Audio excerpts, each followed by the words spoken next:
आता महिना दीड महिन्यापूर्वी एक कमेंट आली होती, ती मी तुम्हाला पहिल्यांदा वाचून दाखवते।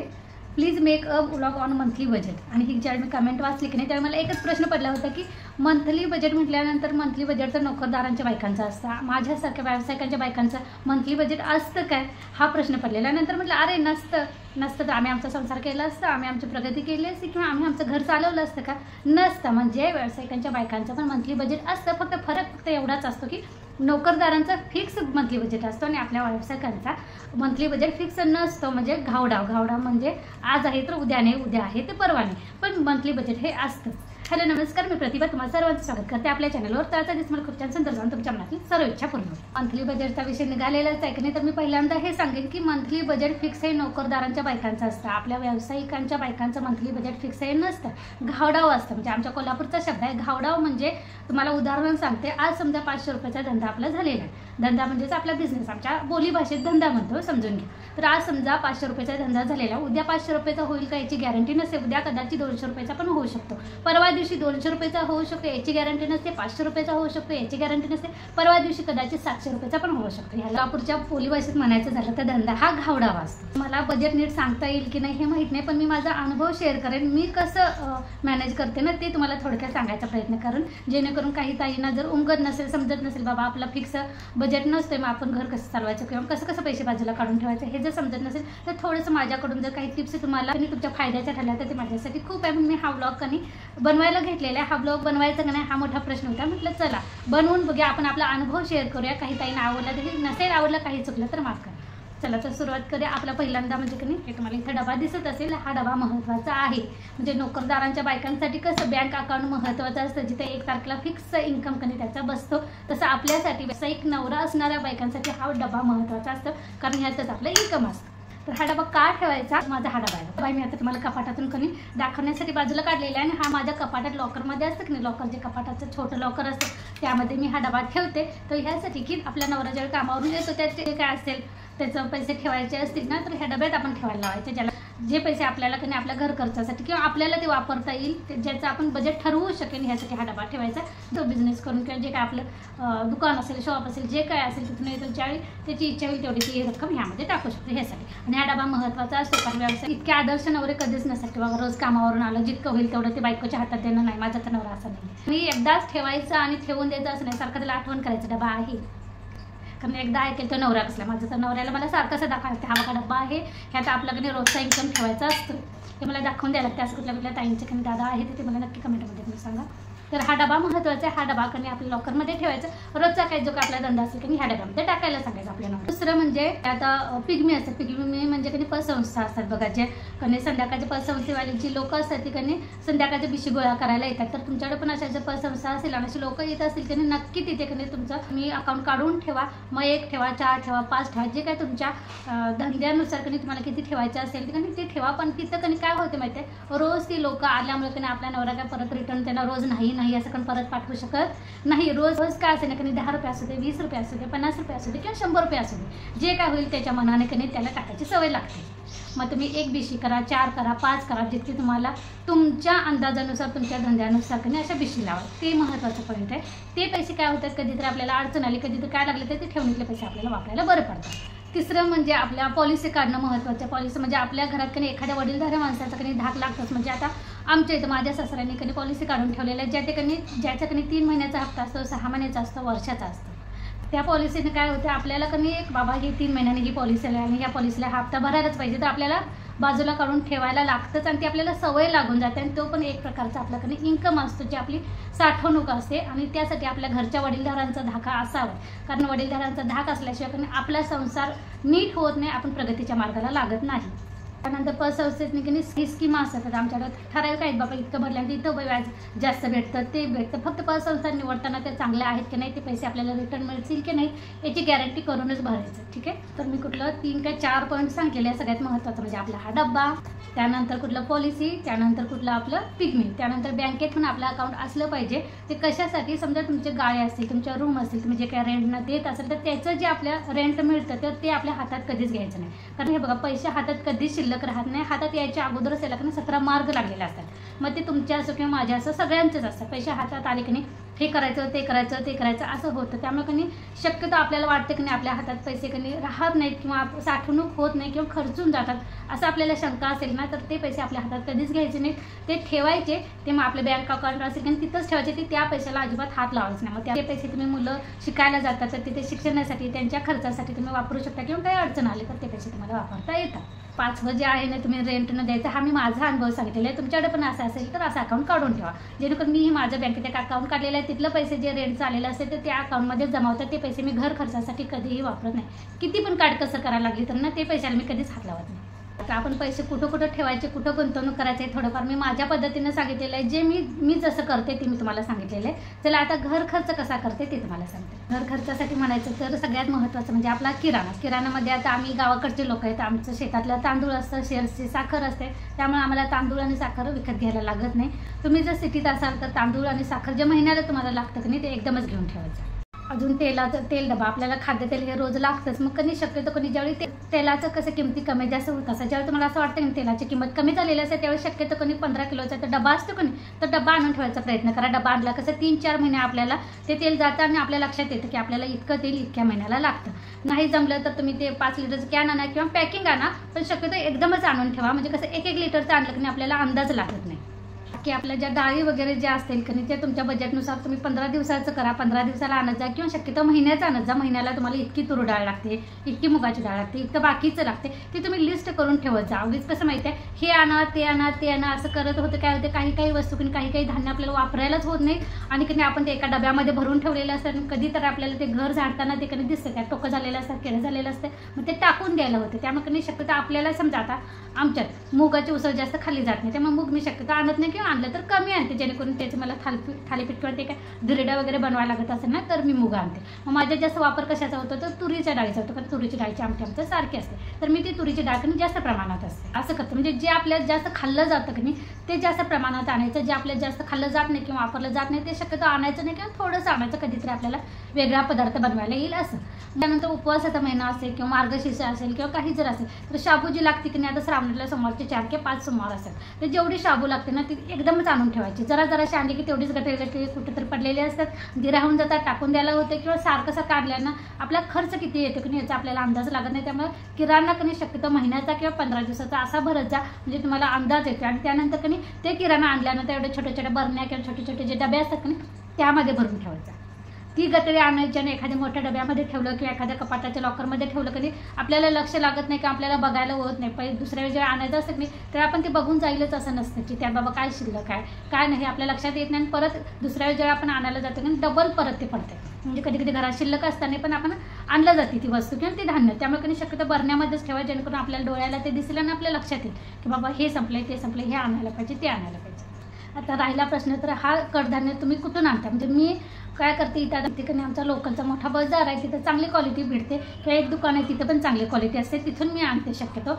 आणि दिवाळी म्हणा किंवा काहीतरी आता जास्त प्रमाणात आणायचं असेल की आता समजा तुरीची डाळ ही माझ्याकडे सारखी खाल्ली जाते आणि ती कधी किंवा शाबू जर तुम्हाला क्वालिटी पाहिजे असेल तर डीमार्ट हे बेस्ट क्वालिटीचं हे आहे, तर ते चांगल्या प्रकारेच क्वालिटी मिळते. मग मी काय करते आता शाबू उपवास काय माझं शक्यतो महिन्याला असतात असं नाही, वर्षाचे जे ठराविक जे महत्त्वाचे उपवास असतात कारण तेच मी पकडते, कारण उपवास मला जमत नाही, पित्ताचा त्रास होतो. मग आपण खिचडी खायची ती पण चांगल्या क्वालिटीची जर नसेल तर खायला होत नाही. म्हणजे समजा काही दुकानामध्ये कशी ती शाबू मिळते ती गिर होते, फडफडीत होत नाही, त्या क्वालिटीमध्ये पण फरक असतो. तर अशा ज्या वस्तू असतात की नाही ते शक्यतो डीमार्टमध्ये ज्यावेळी तुम्हाला जायला जमेल त्यावेळी की नाही एकदमच घेऊन या. म्हणजे आता 5 सोमवार किती आपल्या एकट्याला लागते 1 किलो 2 किलो किंवा घरातले जर खाणार असेल अशा हिशोबाने ते पॅकिंग आणून ठेवा, त्याची क्वालिटी पण चांगली लागते आणि आपल्याला ते खाल्लं पण जातं. मग तुरीची डाळ असं तुरीची डाळ पण कधी तिथे चांगली भेटते डीमार्टला आमच्या इथं, तर तिथून आणा. नसेल तर आमच्या इथं कधी बाजारमध्ये पण आम्हाला चांगली भेटते, मी तिथून आणते. तुमच्या भागात जर चांगलं दुकान असेल चांगला बाजार असेल तर तिथून आणायला जात जा. आणि कधीतरी डीमार्टच्या अशा मोठ्या मॉलमध्ये जायला बघायचं, सारखं जायला बघायचं नाही. कारण तिथं कसं असतं डीमार्टला गेलं की आता मी बघा गेल्या दिवाळीला गेले होते, जवळजवळ कधी वर्ष होऊन गेलंच. ह्या दिवाळीला आता मे महिना आला ना, 1.5-2 वर्ष झालं असेल मी डीमार्टला जाऊन. ह्या दिवाळीचा बाजार पण मी इथल्याच कधी आमच्या इथे बाजार आहे तिथे पण चांगली क्वालिटी मिळते, मी तिथूनच आणते. आणि शक्यतो मी तिथूनच आणते, कधी गेली तर मग डीमार्टला जाते. मग आता 1.5 वर्ष झालं असं मी डीमार्टला जाऊन. ज्या ठिकाणी आपल्याला गेल्यानंतर हे घेऊ ते घेऊ असं होते की ते ठिकाणी शक्यतो जायचं टाळायचं. म्हणजे प्रत्येक वेळी तिथंच जायला पाहिजे असं नाही. हा जेव्हा आपल्याला पैसे आहेत बाबा मला हे घ्यायचं आहे मला तिथंच घ्यायचं आहे असं जेव्हा असेल ना त्यावेळी जायचं. कारण कसं होतं माहिती आहे, डीमार्ट हे असं ठिकाण आहे की नाही जिथे तुम्ही 200 रुपयाची खरेदी करायची असं म्हणून जरी गेला तर 500, 700, 1000 रुपयेपर्यंत ते जातच. कारण ते बघून आपल्याला काही घ्यायला होते, हे घेऊ का ते घेऊ ते घेऊ का हे घेऊ असं होते. अशा ठिकाणी शक्यतो कोणी जास्त सारखं जायला बघायचं नाही. कधीतरी जायचं, मस्त एन्जॉय म्हणून जायचं, जे पाहिजे तेवढं हौसेनं घ्यायचं नाही यायचं, कधीतरी हाऊस म्हणून इच्छा म्हणून जायचं. पण प्रत्येक वेळी प्रत्येक महिन्याला जावं असं काही नाही.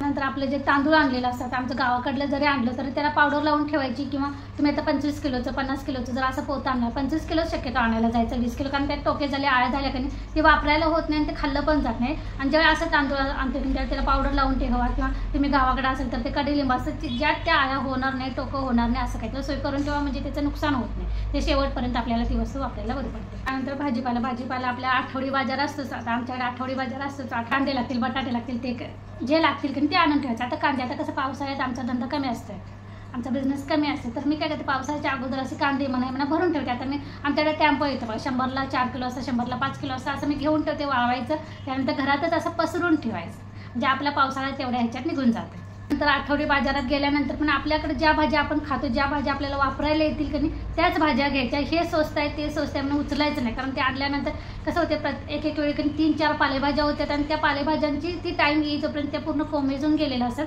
आणि ते खराब होतात आणि ते टाकून द्यायला लागतात. त्यामुळे आपण मनातच ठरवायचं बाबा मी सोमवारी ही भाजी करेन, त्यानंतर ही करेन, त्यानुसारच आपण त्या भाज्या खरेदी करायच्या.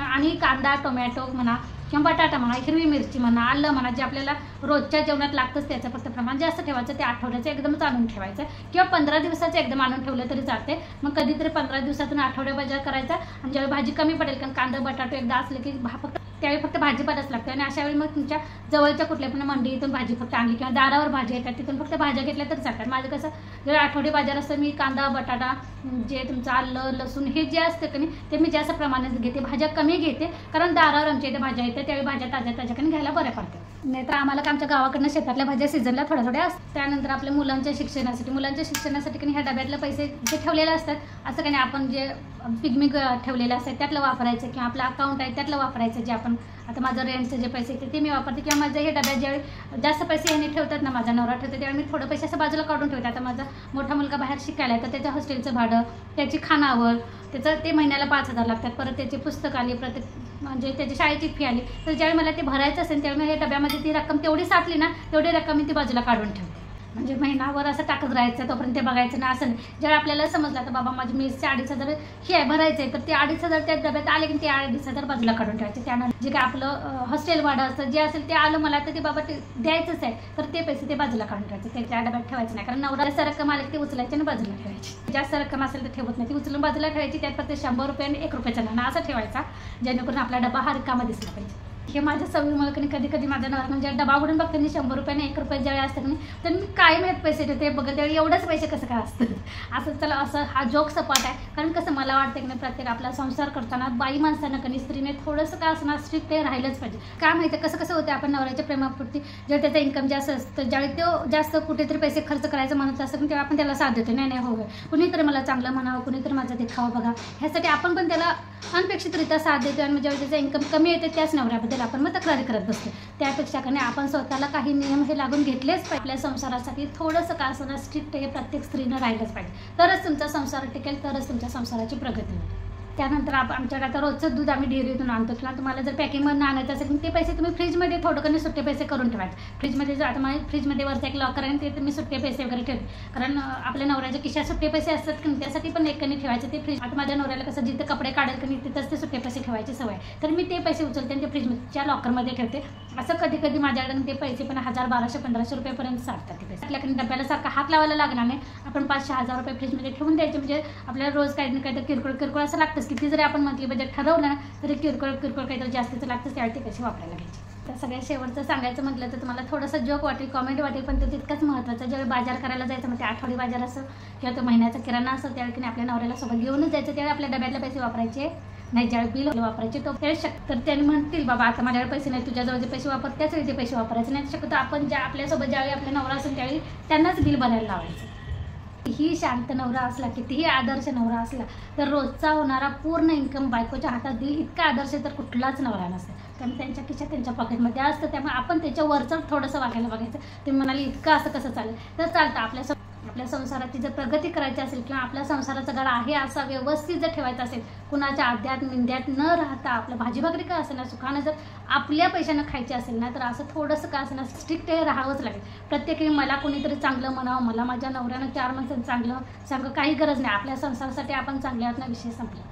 महत्त्वाचं म्हणजे बायकांना कसं कपडे जे बघतील की नाही ते कपडे घ्यायला होतात. कसं घ्यायचं, आपली हौस पूर्ण करायची. पण ते कपड्याची कधी आपण ऑनलाईन एवढं खरेदी करतो की नाही, ते आणलेलं प्रॉडक्टची क्वालिटी चांगली एक वेळ नसते आणि मग ते आणल्यानंतर ते पडून जातं, पैशाचं ते वायफळ पैसे जातात. असं नाही, प्रॉडक्ट चांगल्या कंपनीचं असेल का हे बघायचं तरच आपण ऑनलाईन घ्यायचं. कारण काय होते, हल्ली ऑनलाईनचं फॅट जास्त आहे. आणि हे बघितलं की हे घ्या, ते बघितलं की ते घ्या, मग कधी कधी त्याची क्वालिटी चांगली नसते आणि ते पडून जातं, मग आपले पैसे पण तोट्यात जातात. असं नाही करायचं. आता हा माझा टॉप मी की ऑनलाईनच मागवलेला आहे, काहीतरी 650 काय 750ला पडलेला. हल्ली बस आहे. म्हणजे आपल्याला वाटतं की ज्या चांगल्या कंपन्या आहेत त्याच कंपन्यांचे आपल्याला आपण कपडे मागवायचे जर ऑनलाईन मागवायचे असेल तर.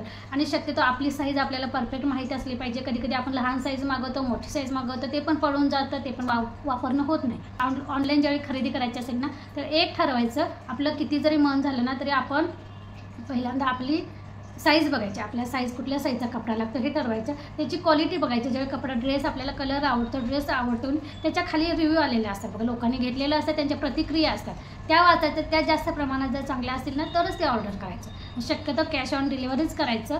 फोनपे ते गुगल पे असं काही करायचं नाही. पैसे ते इन्स्टाला म्हणा, ऑनलाईन कुठल्या पण ॲपला कनी, आणि चांगल्याच ॲपला, लोकल कुठल्याही ॲपची खरेदी करायची नाही. एकतर फ्लिपकार्ट, मी तर फ्लिपकार्टच जास्त करते. मिशोवर पण मी एकदाच मागवलेलं, ते पण ते साईज मागवलेलं म्हणजे माझ्या मैत्रिणीने मला गिफ्ट दिलेला, ते पण ते साईज चुकीची आली, त्यामध्ये परत दिला असं. त्यामुळे मला फक्त फ्लिपकार्टवरच की विश्वास आहे. मी तिथूनच मागवते, ते पण ठराविक कंपनींचं मागवते. आणि मला कशी माझी साईज परफेक्ट माहीत असल्यामुळे मला काही प्रॉब्लेम येत नाही. जास्त करून ऑनलाईन भांडी वगैरे घ्यायला बघायची नाही, कारण ऑनलाईन भांडी दिसायला छान असतात, हातात आल्यानंतर त्याची क्वालिटी कमी असते. त्यामुळे तुम्हाला जर भांडी वगैरे काय घ्यायचं असेल, तुमच्या लोकलच्या दुकानात कुठल्या पण असेल ना, तिथं घ्या. तिथं जर तुमचं छोटं गाव असेल तर तुमच्या गावापासून एखादी मोठी सिटी असते, तर आमच्या इथून कोल्हापूर आहे, तर तिथं जायचं. तिथून लोकलच्या त्या दुकानातून कधी आपल्याला बघून घ्यायला होते. ऑनलाईन घेतल्यानं काय होते, कधी कधी चांगलं नसेल, मग ते पण पैसे आपले तोट्यात जातात. त्यामुळे ऑनलाईन घेतलं तर कॅश ऑन डिलिव्हरीच घ्यायचं. अगोदर द्यायचं नाही. कधी कधी पैसे घेतात आणि ते प्रॉडक्ट पाठवत नाहीत आणि ते पैसे आपले वाया जातात.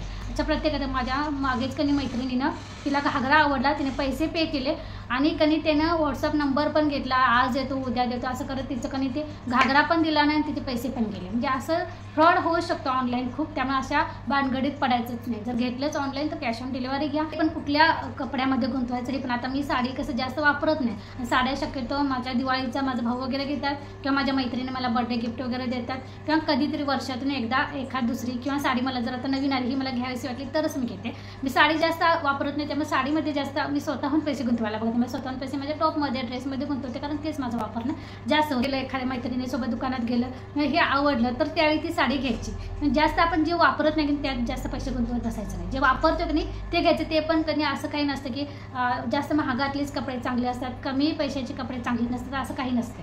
आपण बघून घ्यायचं. कधी कधी 200 रुपयाचा टॉप पण छान असतो, कधी कधी 1000 रुपयाचा टॉप पण बाद लागतो, पूर्ण एका धुण्यात जे वाट लागते असं पण असतं. त्यामुळे पैशाला महत्त्व द्यायचं नाही. कपडा बघायचा, आपल्या डोळ्यानं बघायचं आणि असं वाटत असेल की आपल्याला चांगला आहे तर 200 रुपयाचा पण टॉप घालायचा, 500 रुपयाचा पण टॉप घालायचा, कधी कधी 1500चा पण ड्रेस घालायचा. मी म्हणायचे वाळवणे असतात. आता समजा मिरच्या वगैरे, तर मिरच्या वगैरे मी एकदमच आणते, एकदमच त्या वाळवून त्याची पावडर करायची आणि मी एकदमच कधी मसाला करून आमच्या कोल्हापूरच्या पद्धतीनं आम्ही मिसळून ठेवतो.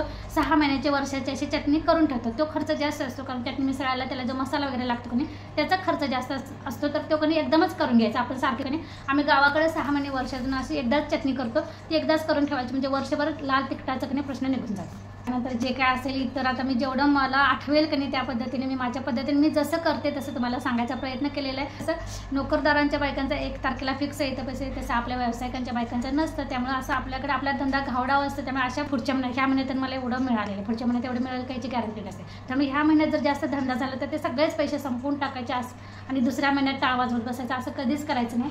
ज्यावेळी जास्त आपला धंदा होईल त्यावेळी त्यातले थोडे पैसे राखून ठेवायला शिकायचे, जेणेकरून पुढच्या महिन्यात जरी कमी धंदा असेल तरी आपल्याला कमी जास्त अडचण येत नाही. किंवा कुणीतरी मला द्यावं मग मी किराणा भरावं, कुणीतरी द्यावं मग मी माझं घर चालवावं, कुणीतरी द्यावं किंवा मग मी हे करू शकेन, अशी वेळ येत नाही. तर म्हणतात की लक्ष्मी देऊन पण बघते आणि लक्ष्मी घेऊन पण दाखवते. त्यामुळे लक्ष्मी आली की जास्त उतू जायचं नाही. आणि सगळ्यात महत्त्वाचं म्हणजे तुमची नीतिमत्ता चांगली ठेवा, तुमच्या कामात प्रामाणिकपणा ठेवा आणि सगळ्यात महत्त्वाचं म्हणजे घरच्या लक्ष्मीने म्हणजे आपण म्हणजेच आपल्या घरची लक्ष्मी असतो. आपण जर शांत राहिलं, जसं चंचल, दुसऱ्याच्या सुखानं जास्त असं आपल्याला हेवा वाटतं कामाने, ते त्याच्या नशिबाचं सुख आहे. आपल्यालाही मिळेल, आपल्याला आपल्या नशिबाचं सुख आहे. कारण कधी कधी जे आपल्याकडे आहे की नाही ते त्याच्याकडे नसतं आणि आपल्याला कसं वाटतं हे बघ त्याच्याकडे आहे माझ्याकडे नाही, असं म्हणून आपण दुःखी होतो. घरात चिडचिड असं करायला लागतं. घरच्या स्त्रीनं जास्त करून चिडचिड वगैरे असं करायचंच नाही. दुसऱ्याशी तुलना तर कधीच करू नका. कारण कधी कधी आपल्याला असं वाटतं ना बाबा ते त्याच्याकडे आहे माझ्याकडे नाही, असं नसतं. कधी कधी जे आपल्याकडे आहे ना ते त्याच्याकडे नसतंही. त्यामुळे त्यात आनंद मानायला शिका, आहे त्या परिस्थितीत आनंदाने जगायला शिका. प्रत्येक वेळी तक्रार करायची किंवा प्रत्येक वेळी हे असंच का तसंच का माझं नशीब असं करत बसाल ना ते लक्ष्मी पण कंटाळते. त्यामुळे लक्ष्मी पण म्हणते अरे ह्याला एवढं देऊन पण हा समाधानी नाही आहे ही बाई. मग घरची लक्ष्मीच जर समाधानी नसेल तर ती खरोखरची लक्ष्मी कशी समाधानाने तुमच्या घरात राहील. नाही घरची स्त्री जर चंचल असेल तर ती लक्ष्मी पण चंचलच आहे. पण घरच्या स्त्रीनं कधी शांत राहायचं, जेवढं चित्त मन शांत ठेवायला तेवढं ठेवायचं. आपण आपल्या कामात आणि आपल्या संसारात एवढंच लक्ष ठेवायचं. त्यानंतर थोडंसं का असं ना आपल्या घराचं पावित्र्य आपण राखलंच पाहिजे. मग आपण रोजची देवपूजा असेल काही असेल ते आपण नित्यनियमानं केलंच पाहिजे. कारण हे बघा फक्त पैसा असून पण उपयोग नाही. पैशानं आर्थिक सुख मिळतं पण मानसिक सुख मिळायसाठी की नाही स्वतःचं मन प्रामाणिक ठेवा. तुमच्या कामात एकनिष्ठा असावी पाहिजे, तुमच्या वागण्यात एकनिष्ठा असावी पाहिजे, तुमच्या मनात प्रामाणिकपणा असला पाहिजे. म्हणजे आपल्याला कधीच काहीच कमी पडत नाही. कारण देणारा पण देवच आहे आणि घेणारा पण देवच आहे. तुम्ही म्हणाल ही नाही अंधश्रद्धा, आपण कष्ट केलं तर आपल्याला मिळते, बरोबर आहे. पण कधी कधी कष्टाला पण लक्ष्मी टिकेलच अशी नाही. आज लक्ष्मी आली तर आपल्याजवळ ती टिकेलच नाही. तर ती टिकण्यासाठी आपल्यात पण तेवढी पवित्रता राहिली पाहिजे. आपण पण तेवढं सात्विक राहिलं पाहिजे. मग ते आपल्या विचारात असो, आपल्या वागण्यात असो, थोडी का असं ना नीतिमत्ता, प्रामाणिकपणा, भक्ती ही पाहिजेच. चला मी माझे अनुभव सांगितलेल्या मंथली बजेट मी आमच्या म्हणजे मला ती कमेंट वाचल्यानंतर त्यांनी खरंच असा प्रश्न पडलेला की बाबा आता आम्ही तर व्यावसायिकांच्या बायका मग आमचं मंथली बजेट कसं फिक्स असेल. पण फिक्स नसेल पण मंथली बजेट हे आहे. मी माझा अनुभव सांगितलेला आहे. जर कुठल्या ताईला जर असं थोडंसं उमगत नसेल, समजत नसेल, तिला जर थोडंसं काही माझ्या ब्लॉगमुळे माझ्या टिप्समुळे थोडंसं आता फायदा होईल की बाबा हे असं इथं ठेवायला पाहिजे तर आपल्याला हे ह्या वेळेला वापरायला असं थोडंसं जरी त्यांना त्याचा फायदा झाला ना तरी ती माझ्यासाठी खूप आहे. चला ह्यासोबतच मी याचा व्लॉगही मी इथंच बंद करेन. तुम्हाला जर माझा व्लॉग आवडला असेल तर लाईक शेअर आणि सबस्क्राईब करायला विसरू नका.